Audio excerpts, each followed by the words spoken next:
hablará sobre la reforma penal como tarea permanente. Se concede entonces el uso de la palabra para la presentación, continuar con esta conferencia. Doctor Marcos Con, coordinador académico del evento. Hola. ¿Se escucha? Gracias.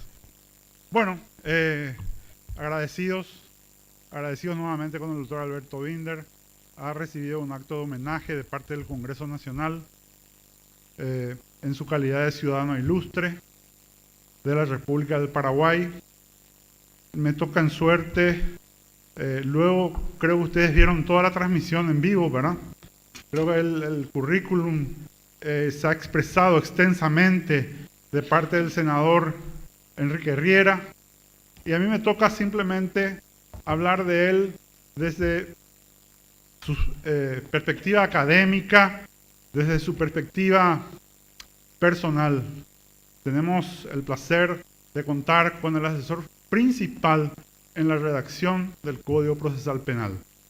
Él, de la mano del doctor Luis Emilio Escobar Faela y el doctor José Ignacio González Maqui, que está acá presente, organizó un grupo de trabajo que, a partir de reuniones intensas, de estudios intensos, nos dio un anteproyecto publicado, como dijo posteriormente el presidente de la Corte el día de hoy, como dijo, en el año 1994. Nosotros, como beneficiarios del Código Modelo Procesal Penal tipo para Iberoamérica, estamos hoy aquí festejando un poco el cambio de paradigma, como nos decía el doctor Escobar Faela, el cambio de sistema, del sistema inquisitivo al sistema acusatorio, que representa justamente una preocupación por el bien del desarrollo de la justicia penal para los ciudadanos.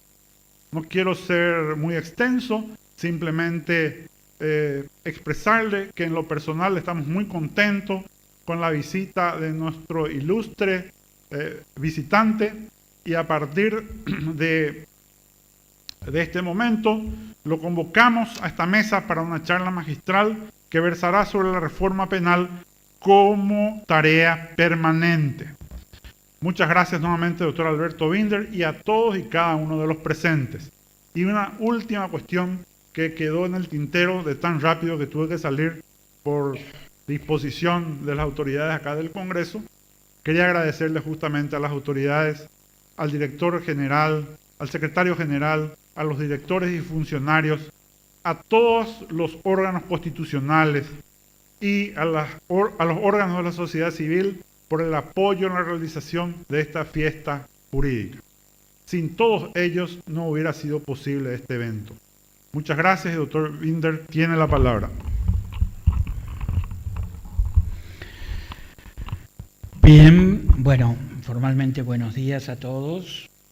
Todavía emocionado por este homenaje, agradecido e interpelado por él.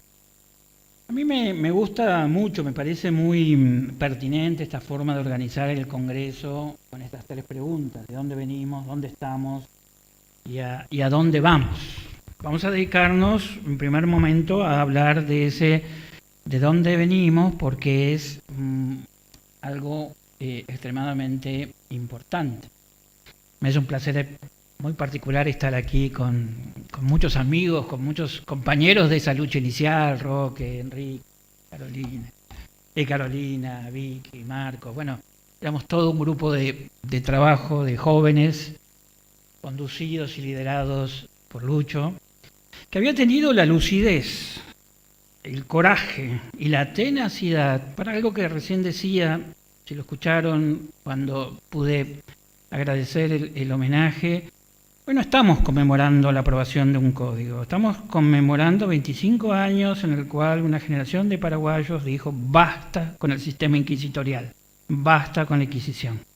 Después de 400 años, después de más de 400 años.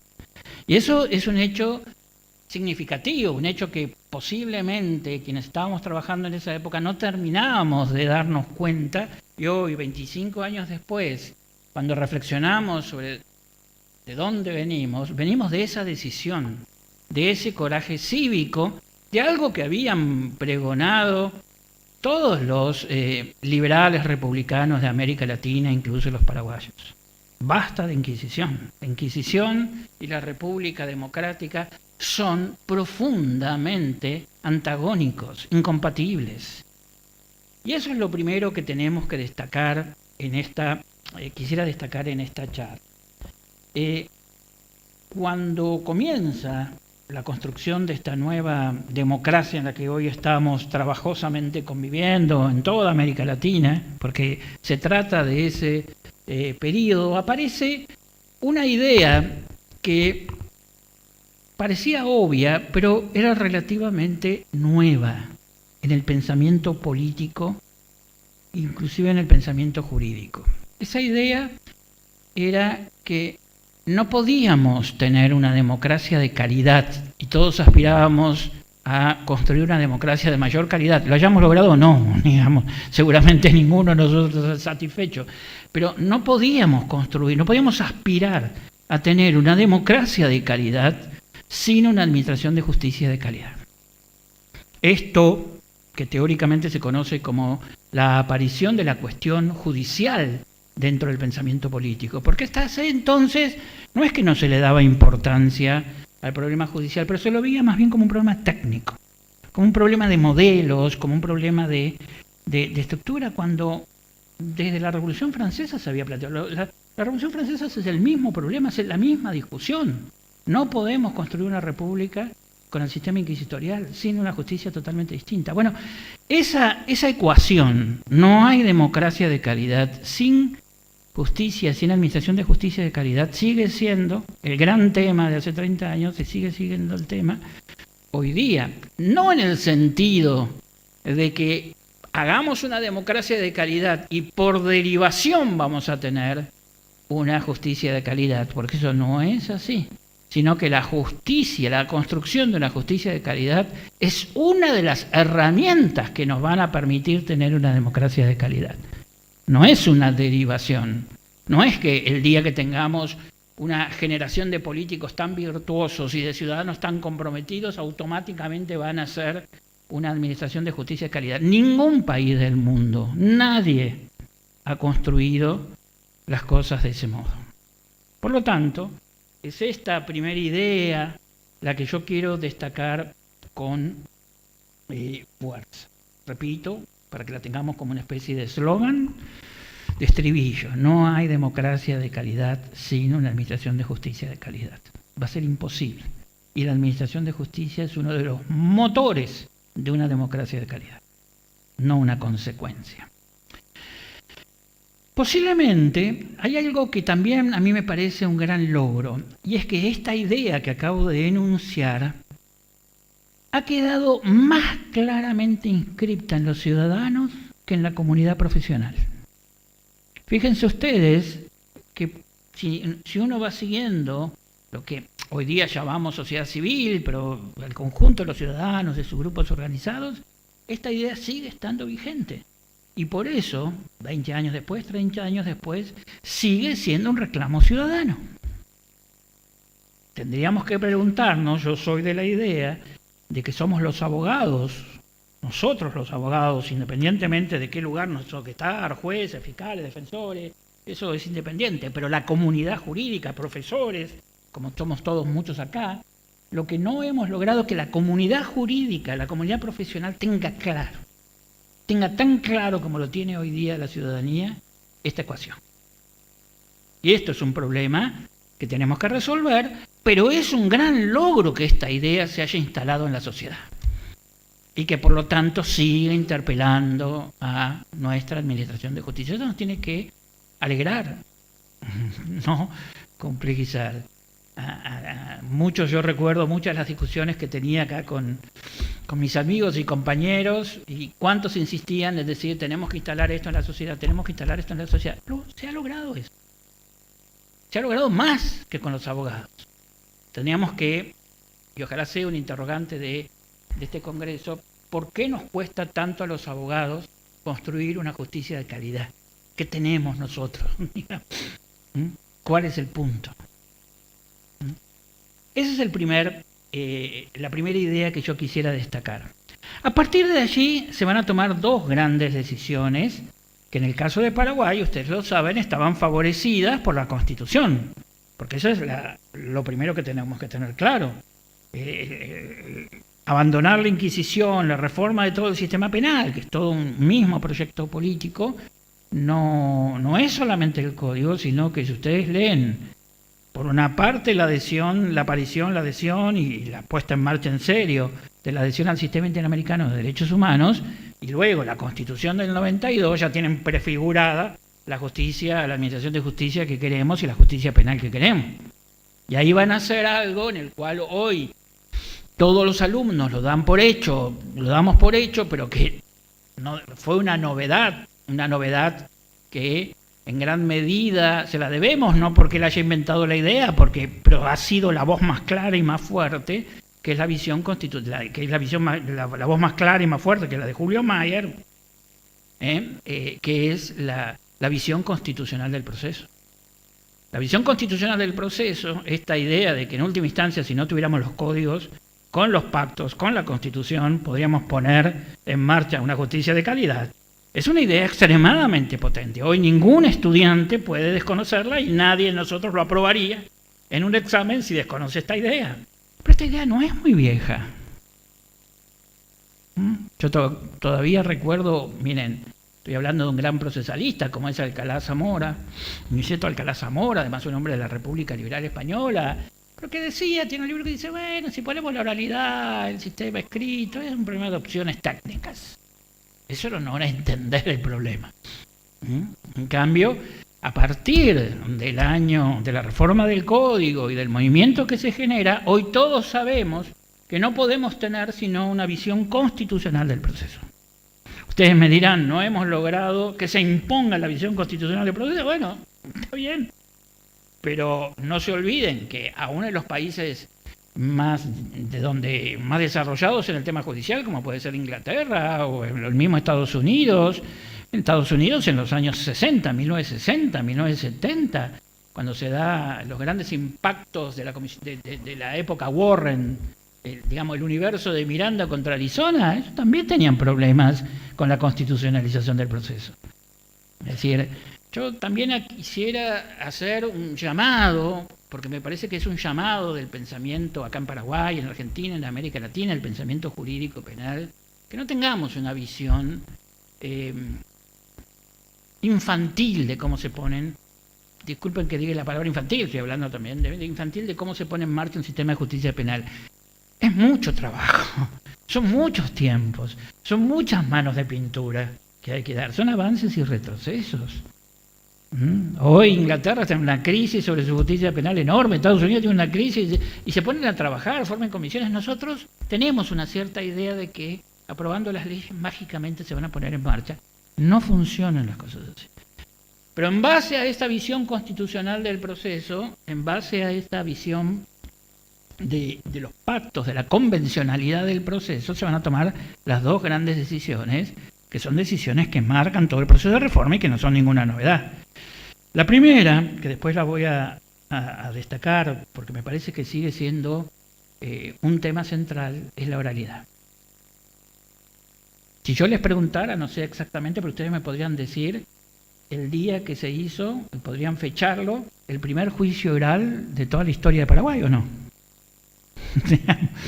No sé de... ¿Cómo? Encarnación. Bueno, Encarnación, en tal día, en tal hora, se hace el primer juicio oral de toda la historia de Paraguay. Eso no es algo menor.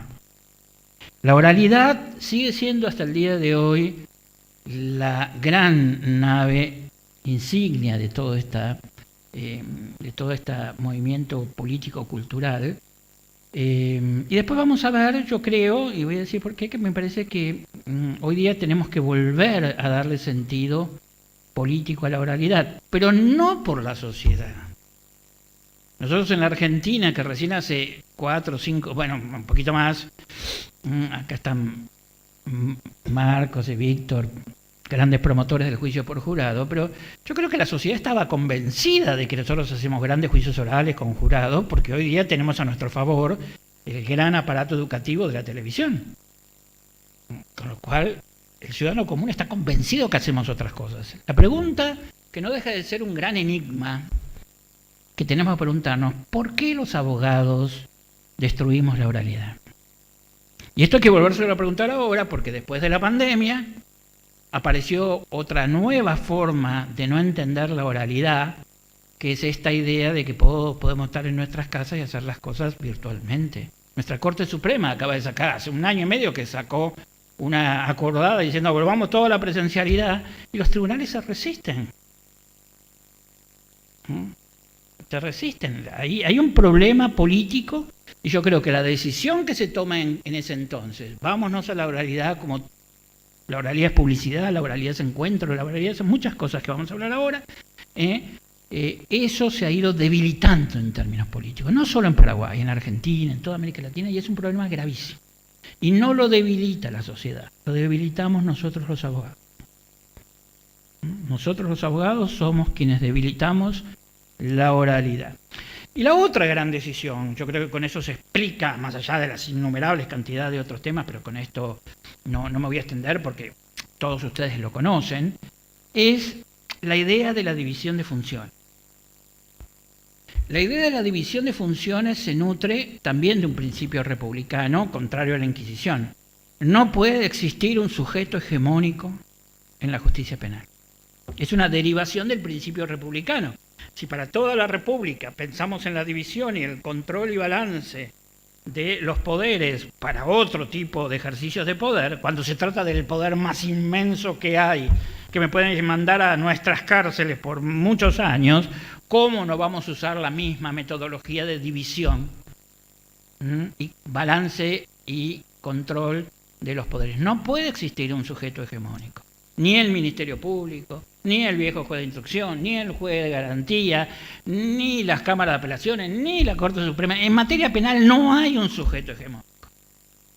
Ustedes me dirán, está muy bien, pero eso nos ha generado un fenomenal problema de coordinación de los sujetos que ahora ninguno es hegemónico y que por lo tanto tenemos que encontrar una forma de funcionamiento que nos permita con estas dificultades ser eficaces. Obviamente, ese es uno de los problemas. Pero de ninguna manera nadie podría volver a propiciar que uno de los sujetos del proceso se vuelva hegemónico. Eso es volver a la Inquisición. Entonces ven cómo estas dos ideas son las ideas fundantes y a partir de allí nace una institución que es nueva en América Latina, que es el Ministerio Público Fiscal.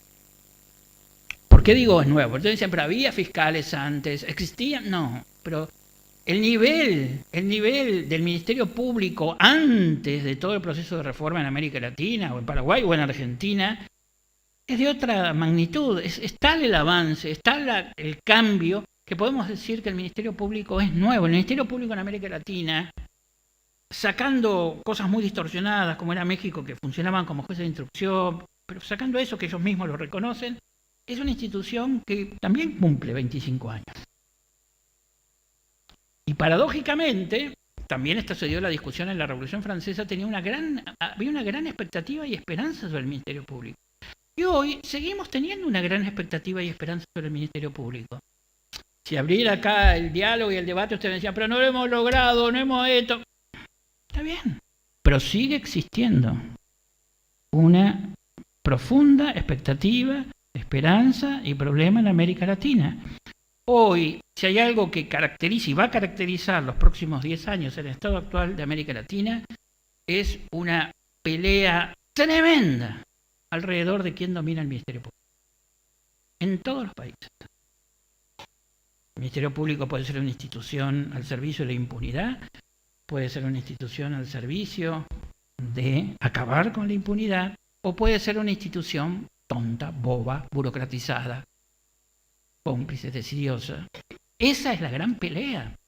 Fíjense ustedes que por primera vez en Chile tienen que mandar el Ejecutivo 4 candidatos hasta que se lo apruebe el Senado. En Uruguay no logran ponerse de acuerdo sobre el nuevo fiscal general y quieren poner un triunvirato. Brasil puso en crisis su sistema porque nos nombraban burocráticamente, como que se ponían de acuerdo a los fiscales, y alguien dijo, no, el nuevo Ministerio Público Fiscal no es así. En Argentina, hace 4 años, este gobierno no pudo nombrar procurador fiscal federal en los 4 años de gobierno. No pudo. Se lo rechazó invariablemente el Senado, a pesar de tener candidatos bastante razonables, ¿no? Se está discutiendo en Guatemala, son discusiones terribles. Bueno, en toda América Latina hay una discusión nueva sobre el Ministerio Público porque todo el mundo tomó nota de que tenemos una herramienta poderosa y la pregunta es, ¿qué vamos a hacer con ellas? ¿Qué vamos a hacer con ellas? Por eso también ha aumentado la presión sobre los ministerios públicos. En una de las provincias que nosotros creíamos que era de las más sanas institucionalmente, como era la provincia de Santa Fe, el estado de Santa Fe nuestro, ustedes saben que nosotros tenemos un ministerio público, un sistema procesal por cada provincia, ¿no? Por cada estado, igual que México, somos los únicos que tenemos el sistema, digamos, y Brasil más o menos a medias. Pero cuando los fiscales se ponen a investigar causas importantes en las cuales estaban involucrados miembros del Parlamento, la respuesta del Parlamento es que tomó todo el sistema disciplinario para la legislatura, una cosa extraña. Con lo cual, lo que hacen hoy día es, no bien empieza la investigación, lo llaman, vení, mijito, vamos a ver, y le abren una comisión en el Senado o en diputados, creo que es bicameral, para analizar la conducta disciplinaria inmediatamente. Por supuesto, va a haber 10 fiscales valientes que siguen adelante y 80 que bajaron el ritmo de las investigaciones. Pasa en todos lados. Tenemos que prepararnos para esta gran pelea sobre el Ministerio Público Fiscal que se viene en la década. La otra vez hablando con el fiscal general de Uruguay, el que ahora dejó, decíamos, si usáramos el lenguaje del Señor de los Anillos, diríamos, comenzó la batalla por el Ministerio Público. Comenzó esa batalla, como nunca. Y esto es algo que tenemos que responderle de todos los frentes. Por eso son las dos grandes decisiones. Con eso podemos explicar políticamente qué es lo que queríamos hacer cuando, desde el tomar ahora como base ineludible el modelo constitucional y tomar estas dos decisiones que implicaban dos orientaciones claras, cuyos efectos e importancia política se ven hasta el día de hoy. De ahí venimos. De ahí venimos de esta concepción republicana democrática que no se puede abandonar. Yo amo las sutilezas teóricas y académicas, les digo una parte importante de mi vida, pero jamás voy a proclamar nada que implique abandonar esas decisiones que son decisiones centrales, cruciales y que son las que le dan sentido a todo el trabajo que hemos hecho en estos últimos 30 años. Ahora bien, en determinado momento nos damos cuenta que estas decisiones no alcanzan. ¿Por qué no alcanzan? Porque acabar con la Inquisición no era tan sencillo como cambiar las reglas de juego, que es lo que hace el Código Procesal Penal, cambiar las reglas de juego. Ahí empezamos a darnos cuenta que la Inquisición es una tradición, que es una tradición que sigue viva, que sigue vigente, que tiene 1000 cabezas, que aparece en la práctica, cotidianamente, y empuja nuestros sistemas otra vez a lo que llamamos la reconfiguración inquisitorial. Y ahí todos nos empezamos a sentir incómodos. Pero ¿cómo puede ser que hace 5 años estábamos proclamando la oralidad y hoy día nuestros jueces escrituran el proceso? ¿Cómo puede ser que dijimos, todos cuantos acá nos hemos quedado sin voz hablando en contra del expediente? ¿O no? ¿O no? ¿Cuántas veces? Miles de horas hablando en contra del expediente y vemos cómo se reconstruye el expediente, por más que lo llamen carpeta o legajo fiscal. Todo el mundo dijo, pero no, ¿qué está pasando? ¿Qué hacemos? Y ahí se descubren dos elementos centrales que para mí son cruciales para entender dónde estamos en Paraguay, dónde estamos en muchos lugares de la Argentina, dónde estamos en muchos lugares de América Latina y otros no. La primera idea, después de estudiar mucho esto, se descubre que lo que no se había podido lograr es el cambio profundo de las organizaciones. Esto es lo que vamos a conocer como la aparición del momento organizacional, o dicho con el lenguaje más técnico, aparece el nombre de gestión judicial. Los que sean más grandes recuerdan que el derecho procesal penal de hace 20 años atrás no usaba la palabra gestión judicial casi. Va a ser en determinado momento donde aparece la idea de gestión judicial como el centro. ¿Pero qué significa la aparición de esta idea y de esta nueva visión? Bueno, que el diseño de las organizaciones y el modo como manejamos esa organización es tan determinante como las reglas de juego que establece el Código Procesal. Hoy, si ustedes me preguntan, el principal problema que estamos encarando en todo el mundo son estas reglas organizacionales. Por ejemplo, en otro estado nuestro, como el Estado de Buenos Aires, se toma una decisión que es una decisión de diseño organizacional de que el fiscal que va a juicio no tiene nada que ver con el fiscal que preparó el caso y hizo la acusación. Esto genera desastres en el funcionamiento del sistema. Desastres. Y así les podría contar una enorme cantidad de discusiones organizacionales. Ustedes recordarán, por lo que no me dejará mentir, que acá se hace un esfuerzo por dar este paso, pero quedó trunco. En Argentina este paso lo hacemos, volvemos para atrás, avanzamos. Acá está Víctor del Río, el Chaco también avanzó, retrocedió, avanza, retroceso, pero hoy día la reforma general, la visión que tenemos de la justicia penal tiene que incorporar profundamente esta mirada organizacional, porque hay muchos problemas que se tienen que resolver.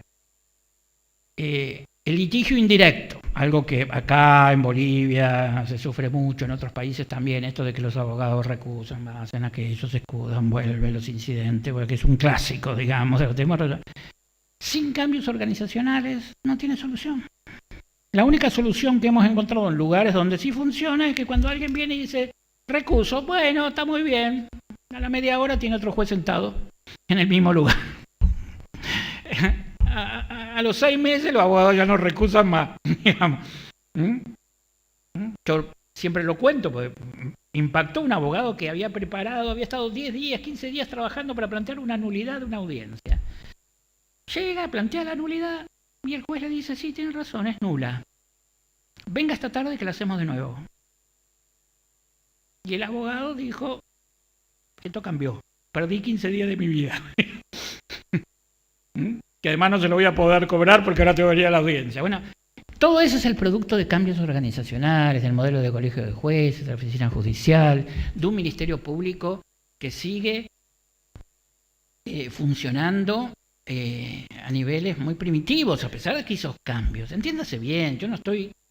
Es decir, haber instalado el Ministerio Público, haberlo hecho crecer, haber instalado la reforma, es decir, algo que nos lleva, yo diría, los primeros 10, 15 años, es un esfuerzo enorme. Porque la tradición era que uno aprobaba los códigos y los dejaba ahí en libertad. La lógica de que había que implementar un sistema también era nueva. Yo recuerdo, me acuerdo que estábamos con Mayer en el año 91, 90 en Guatemala, y nosotros usábamos una pequeña normita, que después ustedes se acordarán que la discutimos, que era cómo pasábamos los casos viejos a los casos nuevos, complicada.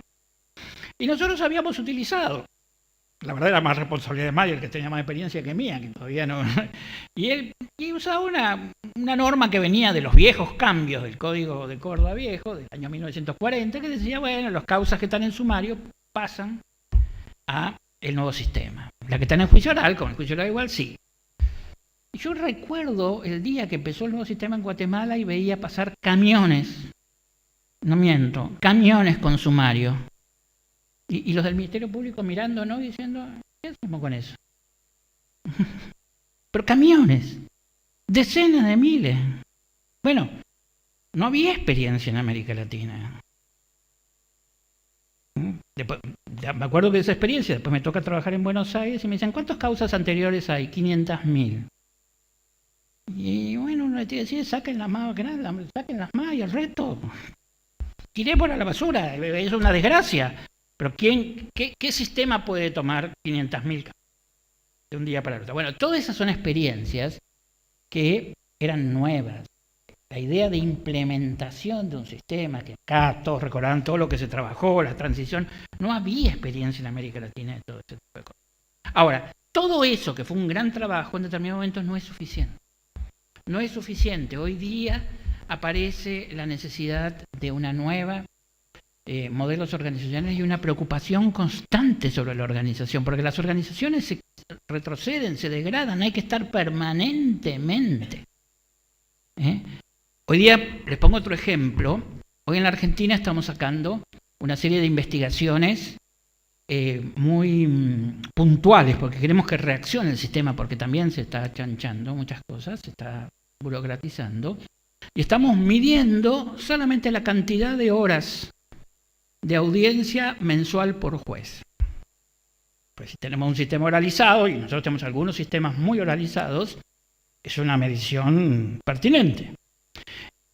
La provincia, que es Neuquén, que más nos da un promedio de 27 horas de audiencia por juez.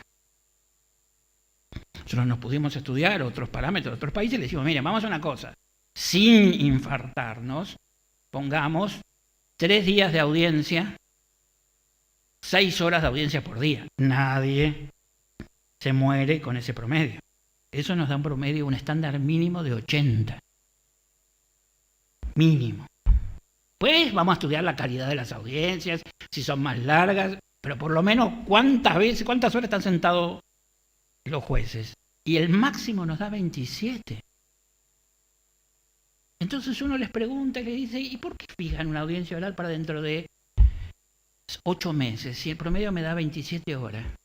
Es decir, están trabajando al 20% del mínimo y encima cuando uno les pregunta te dicen, no, porque tenemos que fijar un juicio oral dentro de 6 meses, 8 meses. Y dice, ¿hay algo que no funciona y o no? Bueno, todo eso es gestión judicial, todo ese es el modelo organizacional. Hay que sentarse a pensar profundamente en un cambio de los modelos organizacionales, que a los jueces no les gustan, que a los abogados no les gustan, porque eso de ir todos los días a audiencia sin poder mandar a un procurador y delegar es otro modelo de abogacía. Bueno, otra vez volvemos a lo mismo, somos los abogados los que estamos en contra de esto. La segunda toma de conciencia que en determinados momentos dice, bueno, pero las decisiones que tomamos no alcanzan, tiene que ver con esta toma de conciencia de que los abogados latinoamericanos, paraguayos, argentinos, chilenos, no saben litigar en entornos orales.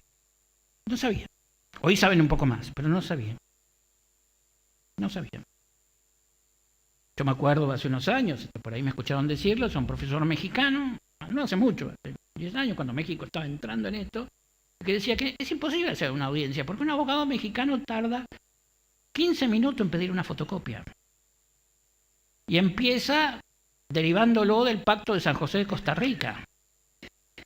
El Pacto de San José de Costa Rica, que yo tengo derecho al acceso a la información, y había un juez que me dijo, yo lo miraba y le dice, ¿no me puede decir quiero fotocopia? Porque esto era una fórmula extraña. Y le decían, están haciendo nuestras audiencias, es una cosa insoportable, pues nadie aguanta. Imagínense, nosotros le decimos 3 días a la semana, 6 horas de audiencia, vos tenés que decir, escuchar a abogados que te están diciendo cualquier cosa, es contrario a cualquier psicología sana. Bueno, no sabemos litigar en materia oral.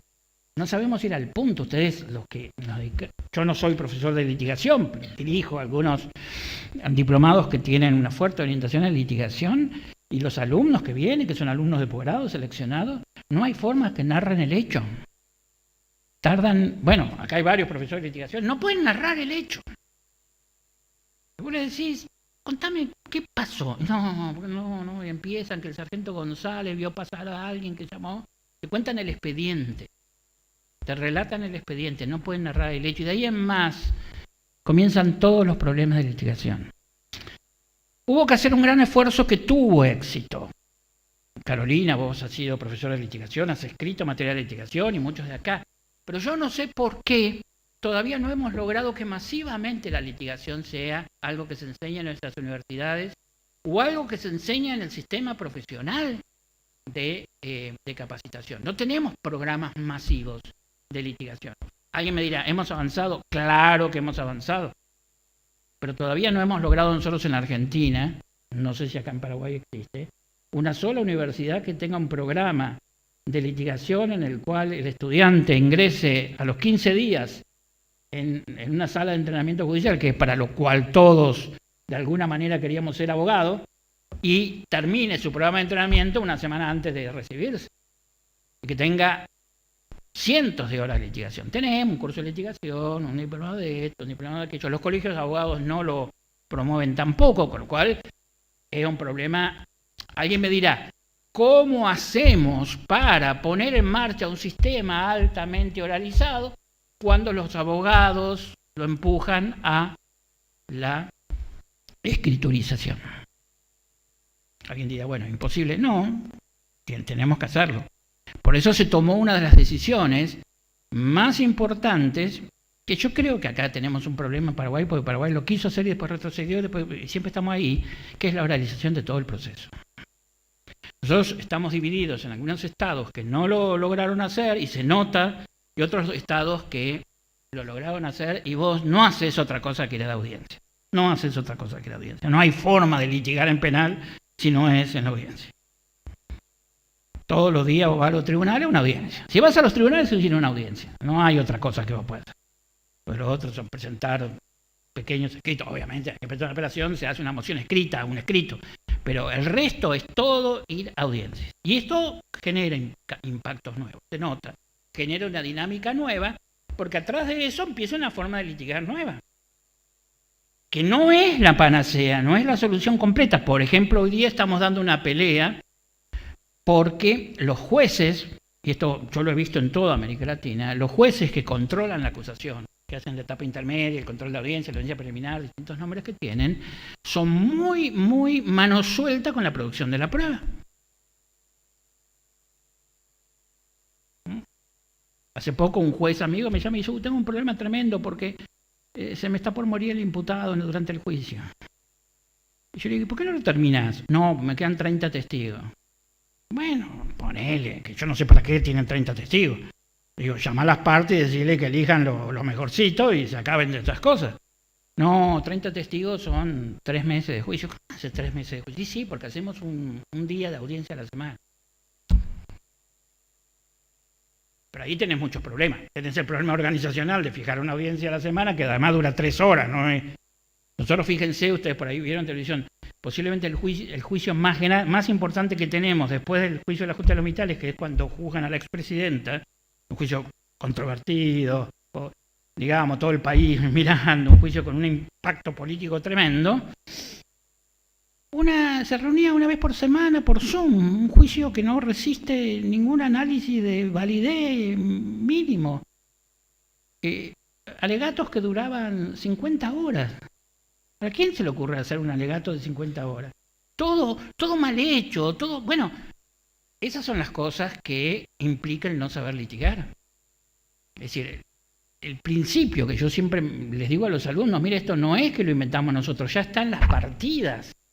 Este principio de que hay que producir pruebas sobre los hechos controvertidos, y con lo cual cuando se analiza la acusación, la defensa dice, usted, dígame, si usted contraviene todo, vamos a hacer prueba de todo. Después vemos la prueba, los controles, las facultades que tiene el juez. Bueno, pero eso no lo hacen y eso genera unos juicios que nadie entiende. Entonces, la solución de oralizar todo el proceso también ha sido una solución para encontrar herramientas para que cambie el litigio. Porque no le estamos enseñando a los abogados a litigar bien, y entonces hay que recurrir al viejo e histórico principio pedagógico, al agua pato. En la audiencia vas a aprender a litigar. Y si no se hace eso, no se aprende jamás. Y en la medida en que los abogados sepan que tienen que ir todos los días a audiencia, van a ir a la universidad y decirle, enséñame a la audiencia. Acá no nos ayuda el desfasaje que tenemos con la justicia civil, digamos, pero bueno, tenemos que hacer ese tipo de cosas. Oralizar todo nos genera estas ventajas y a su vez nos permite rescatar el rescatar el sentido político de la oralidad. El sentido político de la oralidad no es solamente un sistema de comunicación, es también una ritualización. La sociedad necesita ver juicios orales. Eso, el único modo en la Argentina que lo rescatamos, acaba de haber una mesa, es con el juicio por jurados. El juicio por jurados tiene un nivel de ritualización absolutamente distinto en términos de significados sociales que lo tienen los otros juicios. Inclusive los jueces toman, el juicio por jurados no es solamente la convocatoria a los ciudadanos, es también un nuevo profesionalismo para el juez. El juez profesional que tiene que dirigir un juicio por jurados se planta de otra manera, hasta uno físicamente lo ve como el juez está. Hasta algunos, los gutos no, se pusieron toga. Digamos, es decir, se preocuparon por el ritual. El juicio oral es ritual. En la historia, todas las culturas, todos los pueblos han tenido, en los casos penales especialmente, pero no existía esta división, en los casos importantes, una fuerte ritualización. Por algo, desde los romanos, la diferenciación entre el lenguaje jurídico y el lenguaje sagrado estuvo corriendo siempre al lado. Por algo se usaban espacios sagrados, o se hacía bajo un árbol, o se hacía en el foro, o se hacían... Siempre hubo ritualizaciones. Lo que hicimos nosotros es algo terrible, que le entregamos la retórica judicial a los medios de comunicación. Hoy la televisión cada vez más los programas se parecen a un juicio. Fíjense ustedes, y lo banaliza y lo comercializa. Porque esta forma de comunicarnos con la ciudadanía a través de juicios importantes que tengan sentido, que realmente impacten, la hemos abandonado. ¿Por culpa de la ciudadanía? No, si la ciudadanía se alegra cuando hay esto, lo entiende. Inclusive en la disposición de las salas de audiencia, nuestras salas de audiencia son chiquitas, normalmente feas, con una visión más administrativa, como un despacho ampliado, en vez de tener...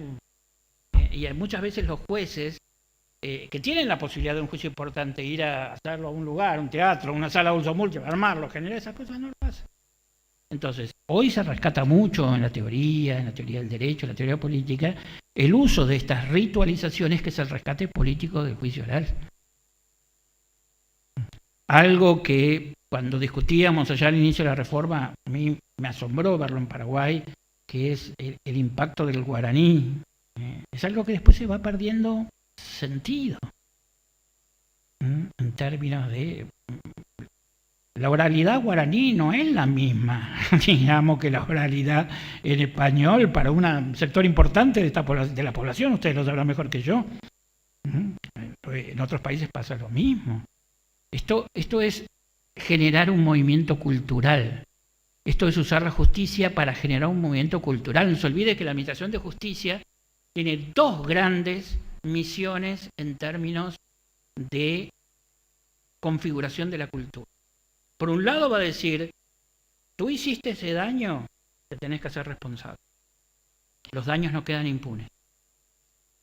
En esta sociedad, si mataste, si dañaste, si robaste, un ciudadano siempre va a ser responsable. Este es un mensaje muy fuerte. No es un problema de obediencia acá. La Inquisición se preocupa por tener ciudadanos obedientes. El sistema acusatorio basado en la idea del conflicto lo que quiere es construir una sociedad de ciudadanos responsables. El mensaje de tenés que hacerte responsable de esto es un mensaje simbólico para toda la sociedad. Y la segundo gran mensaje cultural es el siguiente: hayas lo que hayas hecho, no te vamos a tratar de cualquier modo. Todo lo que hoy día después teorizamos como derechos humanos de primera generación, en gran medida se han construido alrededor de cómo se trataba al hombre cuando era sometido a un proceso y lo que se ha rechazado. Pero fíjense, con esta formulación más ordinaria que yo digo, hayas lo que hayas hecho, y que puede ser algo tan atroz como abusar sexualmente de una persona vulnerable o matar a alguien, hagas lo que hayas hecho, no te vamos a tratar de cualquier modo, no te vamos a pegar, no te vamos a torturar, te vamos a dejar hablar, te vamos a escuchar, vas a poder decir tu versión. Esto es derechos humanos. Y esto la sociedad necesita verlo. ¿Por qué? ¿De dónde surge esta vocación que tenemos de hacer funcionar a la justicia en tinieblas, en oscuras, a oscuras? Yo recuerdo hace un par de años, 3 o 4 años en Bolivia, que también se estaban planteando muchas de estas reformas de las que estoy hablando, que tenían el mismo problema, que se le había atascado el sistema, que como una máquina que se atasca, tienen que ver cómo la desatascas. Y ellos, los diputados, estaban tan enojados con el Ministerio Público que tomaban una decisión muy fuerte. En los crímenes, ellos también tienen crímenes, habían sacado un código penal que tenía crímenes, en los crímenes, los delitos graves, nada de juicio abreviado, nada de esto, ahí vamos a juicio oral siempre. ¿Por qué? Porque la sociedad necesita ver esto. La sociedad necesita la ritualización de este gran dolor social. Bueno, esto, que es lo que llamamos la emergencia del momento organizacional y el tomarnos en serio la litigación, es donde hoy están divididos todos los países que han hecho reformas, que son todos los países latinoamericanos, por lo menos en español. Brasil siempre está ahí en un modelo que no termina de cuajar. Todos están atrapados en esto, todos. En más o en menos. Nosotros podríamos dividir las provincias argentinas, te diga, esta avanzó, esta se quedó, esta avanzó, esta se quedó, esta avanzó, y los países también. Todos. Y todos tienen claro este problema. Esto es lo que yo creo que hay que encarar. Ahora, como la sociedad avanza, todo esto tenemos que hacer hoy día en nuevas exigencias. Y las nuevas exigencias son la emergencia de fenómenos criminales mucho más complejos. Fenómenos criminales que a los fenómenos criminales que nosotros podemos entenderlos todavía con una cierta idea de primacía del hecho, del caso, no hablemos del hecho, porque el hecho es una garantía, una primacía del caso. Un homicidio siempre tiene valor en sí mismo, por más que tengamos todos los problemas de los homicidios. Pero hay otros casos que es donde usamos la idea de criminalidad organizada, cuando siempre que separemos bien lo que es la organización de los agentes, digamos, de lo que es la criminalidad que responde a estructuras organizadas de la sociedad, que es donde con la criminología ya estamos hablando de mercados criminales, donde son el caso funciona en tanto yo tengo capacidad de afectar y de estructurar el mercado. De ahí van a ser la idea de persecución penal estratégica. Yo tengo que tomar un caso que produzca impacto sobre la sociedad. Y esto es fácil decirlo, es súper complejo decirlo, pero genera un nuevo impacto sobre el Ministerio Público. Y además, también hay una nueva exigencia, dada la masividad de muchos fenómenos que aparecieron, como la violencia de género y estos mercados criminales, de hacer política criminal integrada. La política criminal integrada significa que las acciones reactivas del Ministerio Público, las acciones disuasivas de la policía y las acciones preventivas de otras organizaciones, sobre todo el Poder Ejecutivo, tienen que tener algún nivel de armonización según los fenómenos criminales. Esto se está volviendo claro. Yo no puedo ir con el Ministerio Público a un municipio, a un barrio donde meter preso a los jefes de narcos de ese lugar si no entro con algún nivel disuasivo y no hago algo en lo preventivo. Nosotros lo estamos pagando en algo que ustedes verán por la noticia, que es una ciudad como Rosario, donde pusieron en presos a las cabezas de las organizaciones y desataron una guerra en la segunda línea. Eso es algo que ya no podemos hacer. ¿Por qué? Porque no bajó la policía a hacer elementos disuasivos. Y menos aún, si vos desarticulás un mercado de drogas y desarticulás a los jefes, no frenás la guerra y no haces nada con los 1000 soldaditos que se quedaron ahí pataleando en el aire, provocás un desastre. Eso, al mismo tiempo, con toda la hidrovía desembocando en 13 puertos privados sin control, no hay misterio. No hay misterio, no hay misterios en el modo de enfrentar a la criminalidad. Lo que pasa es que es ahí donde esta nueva política criminal inteligente, con datos, reclama un Ministerio Público totalmente distinto. Y reclama una justicia más ágil, donde los jueces no tienen nada que ver con esto. Lo único los jueces que lo que tienen que decir, me pediste una audiencia, acá la tenés. Digamos, no dentro de un mes, no dentro de 5 meses, no de tal cosa, no esto. ¿Te apelaron el caso? No 1 año, no 2 años. La justicia pone esta rapidez al servicio de un ministerio público que se toma en serio el trabajo. Ahora, todos estaríamos bastante insatisfechos acerca de cómo está funcionando esta dinámica en todos los países. Esas son las nuevas exigencias.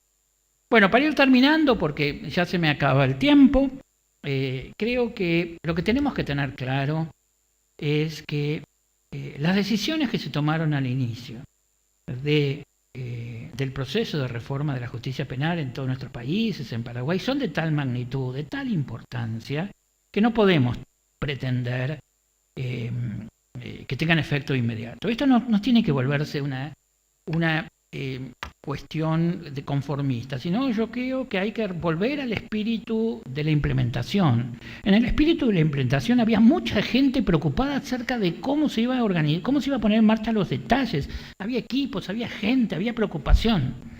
Y en determinado momento eso se suelta, en todos lados, para que el sistema funcione solo.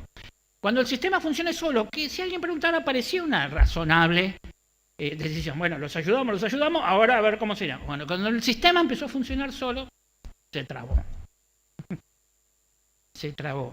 Y ahí es donde hoy hay que hacer una nueva lógica de intervención fuerte para destrabarlo. Volver a trabajar, destrabarlo con la experiencia que tenemos de estos años, con la experiencia de que no hay ninguna característica nacional que explique algo que ocurre en todos los países. Tiene que ver con la dinámica histórica y con la comunidad de abogados. La comunidad de abogados, y esto tenemos que alguna vez conversar entre todos nosotros, que todos somos abogados, creo yo, la mayoría acá, la inmensa mayoría, ¿por qué trabajamos el sistema? ¿Por qué lo empujamos a sus vicios en vez de destacar sus virtudes? Acá hay una idea. Hay que volver a pensar el concepto de buena fe. Buena fe no es solamente ser una persona honesta, que lo es, no coimear, no hacer esas cosas, sino también saber jugar con las reglas de juego. ¿Por qué a un jugador de fútbol le exigimos fair play? Y en cambio los abogados podemos no jugar con fair play. O cuando no se juega con el fair play, a un jugador de fútbol lo echan. Nosotros lo festejamos.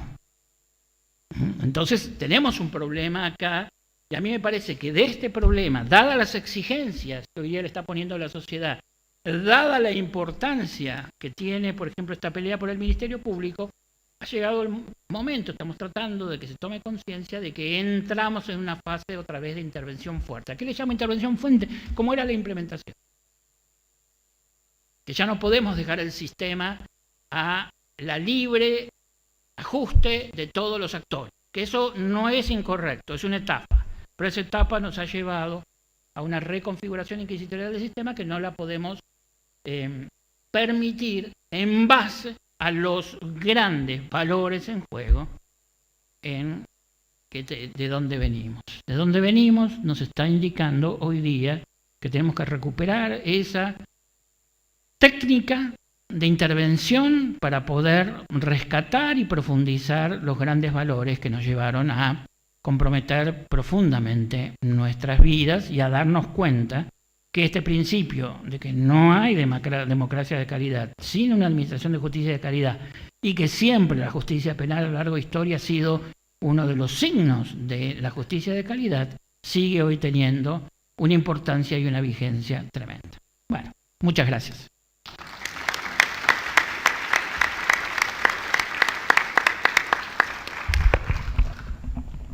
Bueno, con este aplauso despedimos al profesor Binder de la mesa y solicitamos a todos los integrantes de la mesa 1 que vayan pasando, por favor. Muchas gracias a la doctora Carolina Llanes. Voy a entregar el certificado correspondiente de reconocimiento por su charla al profesor Binder.